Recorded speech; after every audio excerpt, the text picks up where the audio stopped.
Looks into the gun. Two receivers left, one right.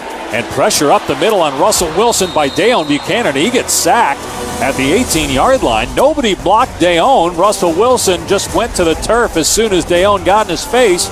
And the Seahawks go 3 and out. Keeping you up to date with the latest free agent signings on the Sirius XM Blitz. Here are your hosts, Bruce Murray and Alex Marvez. Talking free agency, Deone Bucannon, one of the guys that enters free agency and exits with a deal in Tampa with some familiar guys down there. And he joins us now on the Blitz. Deone, Bruce Murray, Alex Marvez, thanks for being with us. Congrats on getting the deal done. How are you? I appreciate it. I'm good. How are you? Hey, we are doing fabulous. The money backer getting some more money. I love to see that. And you are headed to a beautiful part of the country. Now, NFL Network reported you chose Tampa Bay over the New York Giants. What were the factors that led to the Bucs winning out? Honestly, it's just the fan base here is so crazy, and I love the city. Honestly, the coaches, of course. When I talked to Coach Arians, BA, I immediately I talked to him, and I knew it was the right place for me. I knew this could be my new home and somewhere that I could succeed. And I was looking forward to coming here and getting to work. And I'm looking forward to the opportunity. I thank God, and I'm appreciative that you guys even gave me a call. Well, you talked about, the fan base down there, but you also talked about familiarity with the coaches, and obviously that plays a big role. I mean, how much did it tell you that you were wanted by guys that were familiar with the way you played the game and obviously wanted you to be part of what they're building down there? Yeah, it meant a lot because they're the first to call, and they were the first to hit my agent up and really just press and stay in contact with my agent, and it meant a lot because it's just when somebody has faith in you, when somebody sees you for your value and sees you for your worth and sees you as a great football player, it just makes you feel good. And then on top of that, you just want to go out there and you want to prove them right. You want to go out there and you want to play your best ball. You want to go out there and you want to work hard, and you want to continue to make, to continue to make sure that, like I said, prove them right. Make sure that their decision wasn't a bad one, and I can guarantee that it wasn't.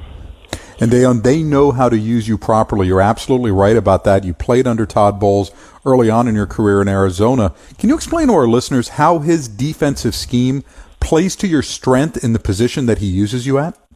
Right. I mean, it honestly just gives me space, allows me to play fast, and that's my strength. Allow me to play fast and allow me to hit hard, and those are my two strengths within the defense. And I feel like just how Coach Bowles, how he coaches the game, how each and every person individually, he puts them in a position to win. He puts them in a position. He puts them in the best position according to the player, and he's always been a coach. He's always been somebody that I've respected. And him and Coach Foote, which is the linebackers coach that I've been with for a long time, it's just a no-brainer. Coach Foote, he's just a guy that's always been my mentor, always been the guy that's been in my corner, molding me into the player that I am today within this league. And I'm just happy, and I'm blessed that I get the opportunity to continue my career with this coaching staff because they understand football, and at the end of the day, they respect you as a man and they respect you as a player, and so I feel good, and I'm really happy about this decision. Deone, I know that it's old news, but you were drafted into this league as a defensive back. And then, early on, they moved you up closer to the line of scrimmage. You love a guy that can not only play the run, but also cover if called upon. But you're playing up there with the big guys, and you're still not 265 pounds last time I checked. I mean, as you go back and think about this transition, what was your mindset when you were first asked to do it? And you've obviously talked about how comfortable you are doing it now, but how is it playing up there with the big guys? Right, yeah. When I was first asked to do it, at first it was just I couldn't. I couldn't. It's not that I couldn't, but it was just in my mind. It was just it was a little tougher. It was just I was trying to figure out, okay, what's the plan here, and is there even a plan? At first that's kind of like what goes through your mind because you're like, oh man, you're a safety. You go from I'm a middle of the field safety guy you're all of a sudden in the box, like you said, with, with these big old 290-pound guys, 300-pound guys. But at the end of the day, my mindset is to go out there. I want to be on the field. I'm a hard hitter. You feel me? Like I'm a guy that's gonna go out there and I'm gonna put my hard hat on. Like I knew I could survive in the box because that's what, that's what I'm a physical. Like that's part of my game is being physical. And so when B.A. called me into his office and he told me, look, we're gonna start you at linebacker full time. I didn't blink. I didn't bat an eye. I went in there and I felt good, and I appreciated that. He kept it real with me and told me like, this is where we need you, and this is where we're short because we were short in that position at the time, and he was like, this is how I feel you can best help the team right now. And then I just took the opportunity and ran with it, and I appreciate that he had faith in me to even give me that opportunity, because a lot of people wouldn't, and when you see a 250, 220-pound guy, you know what I'm saying, that your first instinct isn't, to put him at linebacker real quick. Nah, you know what I'm saying, but he had that faith in me. He took that leap of faith, and, honestly, and I haven't looked back ever since. How proud are you to be an innovator like this? Because every time I think of the money backer position, you can call it the silverback or whatever name you want to put on it.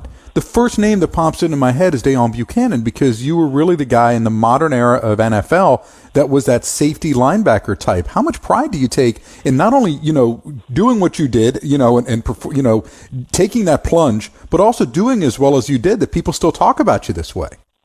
Yeah. Like I said, I'm so thankful. I'm thankful to God for this opportunity. I'm thankful just that I'm even able to be in this league, having a role. But at the same time, when I hear that, I don't know if I don't take credit for it, and I don't take pride in it, because it was guys like Cam Chancellor that kind of set the bar for me to be able to, for people to have faith, like, okay, man, maybe a big safety can go in there, survive in the box, and actually do and run around and do the things that he needs to do. Go heads up with them fullbacks. Set the edge with them pulling linemen. So like guys like Cam Chancellor, the way he plays, which is something I idolize. Especially growing up and watching football. And just in the box safeties like Troy Polamalu, that was just all over the field. You see him in the box, you see him setting the edge, you see him on the blitz, running right straight up the gut, jumping over the center, like doing things like that. It was guys like that paved the way for me to even have the opportunity. So it's not. Of course, I take pride in my work each and every day. Just being a football player, but first and foremost, I want to give the credit to the people that it's really due to, because those are the guys that really gave me the opportunity to even have this vision, because they the one that started it. They're the ones that was in the trenches before me. Doing it at 220 pounds. Doing it at 215 pounds. So it gave me confidence. Like, oh man, if they can do it, then I can do it. So I just give thanks to them. Each and every time somebody asks me that question. So, definitely kudos to them. But you got to tell me, because you referenced it when you were first asked to do this, and you reflected on that time, and you weren't completely sure. You got to tell me what that first time was like when either Zach Martin or Kelechi Osemele, one of these guys, got to the second level, and you're now taking on their block. Right. I would say not the first time. I say it was one time where I forgot who was playing. I want to say it was the Rams, and I was just right before the ball was snapped. I knew it was going to be either a zone, inside or outside zone. I knew it was going to be a zone. And with a ball snaps, I'm anticipating. Next thing you know, the lineman just gets a phenomenal first step, but so the D lineman isn't really able to kind of like hold him up a little bit, and he gets kind of free release to me. And next thing you know, like this, like 310 pounds, just straight form tackles me. It's on tape. I forgot what team it is, and I get up and I just look behind me to the ref like, yo, like, is this legal right here? Like, this is like, y'all didn't just see what happened? Like, so, like, that's probably like one of them moments where it's like, man, like, come on now. Yeah, but But nah, it's other than that, I have a blast. You know what I'm saying? Because it's every play is action. Every play is a battle. You know, and every play, you know, you get the jaw at these big old linemen, and I kind of like got this little man syndrome because you know what I'm saying? Like you the littlest guy, but it's like I gotta have the most bark. You feel me? I gotta have the most attitude or whatever it is, like. Because you know what I'm saying, once you can't be a pushover and you know what I'm saying, smarter than ever. Like I gotta come with an edge. You know, understand? Like, look, you know what I'm saying, you ain't just gonna be messing with me every play. You ain't gonna be messing with me at all. Honestly, you know what I'm saying. Like when you come to the second level, like I'm gonna come and give you everything I got. You know, and that's on film. You know, so like I said, I have fun. I have fun with it, and I'm just like I said, I can't express to you how thankful I am just for the opportunity, you know. So, yeah. Deone, let me ask you about this, you know, because you really, I mean, your gratitude is coming across so much, and it did in your news conference you just had in Tampa Bay as well. How much did going through what you went through in Arizona last year, being put in a defense that just simply didn't play to your skills, you know, in a terrible situation as far as a team goes and how it ended up with the worst record in football, how much more appreciative does that make you now of getting a chance to play for a team that really has a promising future right now and also getting back to being able to play Deone Bucannon football? Exactly. Nah, without a doubt, like you said, like I said, I really can't. Like people really don't understand how thankful I am because I really do appreciate it because it's a different side. It's different sides to the league. It's different sides to the business of it. There's different sides to just the things and opportunities that you have. You know, and you just got to take advantage of each and every one. Not saying that I didn't in Arizona because I certainly did. Each and every time that I had the opportunity to get on the field, I put everything I had into it. You know, it's just within life there's going to be unfortunate situations. It's all about how you bounce. It's all about how you bounce back. It's all about you can test how you test the true character of a person. It's not when everything's all good. It's when it's bad and how he reacts to it. You know, and I feel like, you know, I go by that because that's what my dad taught me. That's what my mom taught me.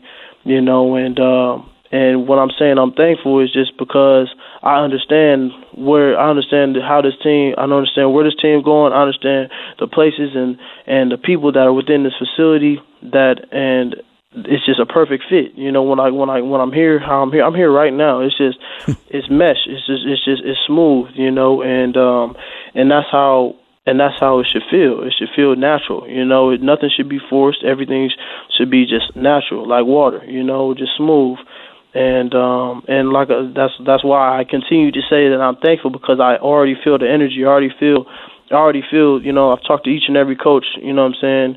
And I already feel the energy. I feel great. I feel good, and I know everybody else feels that same energy. So it's definitely going to be something to behold. Deone, two quick things before I let you go. One is just Tampa itself. How much do you know about the organization? You've played against them a couple of times when Jameis Winston was either the starter or came in as the backup. How familiar are you with the guys that you're going to be playing with and what this team likes to do, not just on defense, but on offense? Right. Yeah, I played against Jameis. I played against Fitz. I don't think he's here anymore, but he's also a great player. Jameis is a phenomenal player. Mike Evans, a phenomenal player, just a guy that day in and day out, I mean, game in and game out, he's putting up big numbers and he's a threat each and every game, no matter who's up against him. And I know that they have multiple running backs that run hard. Actually, Jaquiz Rogers, I played against him in college, so I already kind of know what he's about as far as a workhorse. Or Jaquiz Rogers, right? I'm pretty sure, yeah. Jaquiz, yeah. Okay, I'm just because I know he has a brother that's not playing anymore. But I played against both of them, but they're both super workhorses. So like going against the offense, high powered. I understand their own line is definitely something that when I played against them, that was something that I was very impressed with because not a lot of offensive linemen can get to the second level as well as we do here in Tampa Bay. And I feel like I played against a good fair share of offensive lines, and so it's a lot of things to get excited about. I remember that you guys' screen game was really, really good. You know, just like I said, that's a testament to the linemen being able to get out and get out there and play in space. You know, so like I said, I have tremendous respect for this organization. And last thing, you know, what weight are you at right now, and what weight are you comfortable playing at when the season rolls around? Yeah, I'm like 223. I'm 223 right now, but you know what I'm saying, this is me just working out and you know, running and you know, but usually when the season starts and it's nonstop drills and running and things like that, usually I get to about 215, and but I'm comfortable playing whatever the coaches are at. Like I'm just as fast now as I would be at 215. I mean, if they want me to be heavier, I'll be heavier. If they want me to be lighter, depending on the things they want me to do within my role within this defense, then that's what I can do as well. So, like I said, I'm versatile. You know, I can gain weight, I can lose weight easy. So, however the coaches want it, that's how it's going to be. Well, good to know you're only giving up 95 to 100 pounds to those big guys up front. Right. That's it, just 100, just a measly 100 pounds. Deone, listen, thanks. Congrats on getting the deal done in Tampa. Best of luck. Thank you. I appreciate it. There you go, Deone Bucannon, now of the Tampa Bay Buccaneers. A little late. We'll take a break, follow up on that, get the phone lines going for the first time. Lines are open right now. You can light them up. Let's get them going. 877-NFL-KICK, 877-635-5425. You want to talk about your team in free agency, now's your chance. Again, 877-NFL-KICK. Phone calls coming up on the Blitz. Bruce Murray, Alex Marvez back after your latest 2-minute drill.